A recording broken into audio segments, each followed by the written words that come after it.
தாம்பரம், இதன் இயற்பெயர் தாம்புரம். 10,000 ஆண்டுகளுக்கு முன் கற்காலம் என்று அழைக்கப்பட்ட காலத்திலே இங்கு மனிதர்கள் வாழ ஆரம்பித்து விட்டனர் என்று புதைப்பொருள் ஆராய்ச்சியாளர்கள் எடுத்த சுவடுகள் மூலமாக நாம் அறிந்து கொள்கின்றோம். இவர்கள் வேட்டையாடியும் மீன்பிடித்தும் பழங்களை உண்டும் வாழ்ந்து வந்துள்ளனர்.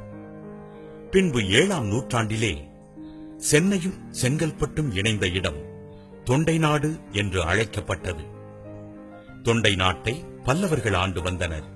பின்பு சோழர்கள், பாண்டியர், விஜயநகர அரசர்கள் ஆண்டு வந்துள்ளனர். அப்போது தங்கள் ஆட்சியை நிலைநிறுத்துவதற்காக தாம்பரத்தில் உள்ள மணிமங்கலத்தில் பல போர்கள் நடைபெற்றுள்ளன.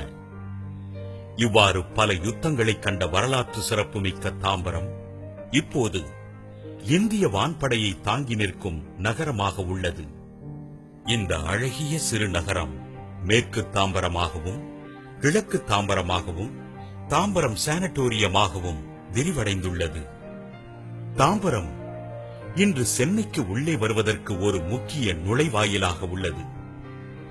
சென்னையிலிருந்து தனித்து விளங்கிய தாம்பரம் சென்னையில் ஒரு முக்கிய பகுதியாக கருதப்படும் அளவு உயர்ந்து பெருகி வளமிக்க இடமாக உள்ளது.